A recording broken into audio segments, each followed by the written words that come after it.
ശരിക്കും പറഞ്ഞാൽ ഒരു what I eat in A day video എടുക്കാനാണ് ഞാൻ ഉദ്ദേശിച്ചിട്ടുണ്ടായിരുന്നത്. പിന്നെ സാഹചര്യം എനിക്ക് അനുകൂലമല്ലാത്തതുകൊണ്ട് തന്നെ എനിക്കത് കംപ്ലീറ്റ് ചെയ്യാൻ പറ്റിയിട്ടുണ്ടായിരുന്നില്ല കേട്ടോ. അപ്പോൾ രാവിലെ തന്നെ ഞങ്ങൾ ഹോസ്പിറ്റൽ വരെ പോവാണ്. പോകുന്നതിന് മുന്നേ ബ്രേക്ക്ഫാസ്റ്റ് കഴിക്കുകയാണ്.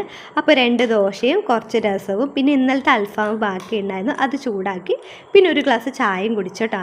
അങ്ങനെ നേരെ ഞങ്ങൾ ഹോസ്പിറ്റലിലെത്തി, ഡോക്ടറൊക്കെ കണ്ടു. അപ്പോൾ ഞങ്ങൾ എന്തിനാണ് ഹോസ്പിറ്റലിൽ പോയതെന്ന് ഞാൻ വേറെ ഏതെങ്കിലും വീഡിയോയിൽ പറയാം. അങ്ങനെ ഡോക്ടറൊക്കെ കണ്ട് നേരെ വീട്ടിലേക്ക് വരുന്ന വഴിക്കാണ് ഒരു ഷോപ്പിൽ കുറേ ഐറ്റംസ് കണ്ടത് കേട്ടോ. അപ്പോൾ തന്നെ എനിക്കത് ട്രൈ ചെയ്യണം തോന്നി. അങ്ങനെ ഞങ്ങൾ 2-3 ഐറ്റംസ് ഒക്കെ ഓർഡർ ചെയ്തു കേട്ടോ. ആദ്യം എത്തിയിട്ടുണ്ടായിരുന്നത് ഈ ഒരു ചട്ടിപ്പത്തിരിയാണ്, പിന്നെ കല്ലുമ്മക്കായ കേട്ടോ ഓർഡർ ചെയ്തിട്ടുണ്ടായിരുന്നത്, അതും കഴിച്ചു. ഇതൊക്കെ ഞാൻ കുറേ പ്രാവശ്യം മുന്നേ കഴിച്ചിട്ടുണ്ട്, അതുകൊണ്ട് എനിക്ക് വലിയ എക്സ്പ്രഷനൊന്നും തോന്നിയിട്ടുണ്ടായിരുന്നില്ല. പിന്നെ ഈ ഒരു സംഭവം ഞാൻ ആദ്യമായിട്ടാണ് കഴിക്കുന്നത്, നല്ല ടേസ്റ്റ് ഉണ്ടായിരുന്നു. ഇതിൻ്റെ ഉള്ളിൽ ചിക്കനാണ്, നമ്മുടെ ബ്രോസ്റ്റഡ് ചിക്കൻ്റെ സ്റ്റിക്ക് എന്ന് വേണമെങ്കിൽ ഇതിനെ പറയാം കേട്ടോ. അവരങ്ങനെയാണ് പറഞ്ഞത്. ഇത് നല്ല ക്രിസ്പി ആയിരുന്നു, പുറത്ത് നല്ല ക്രിസ്പി ആയിരുന്നു, പിന്നെ അകത്താണെങ്കിൽ നല്ല സോഫ്റ്റ് ആയിരുന്നു കേട്ടോ. എനിക്ക് ഭയങ്കരമായിട്ട് ഇഷ്ടമായി. പക്ഷേ രാഹുലേട്ടന് ഇതൊട്ടും ഇഷ്ടമില്ലായിരുന്നു കേട്ടോ.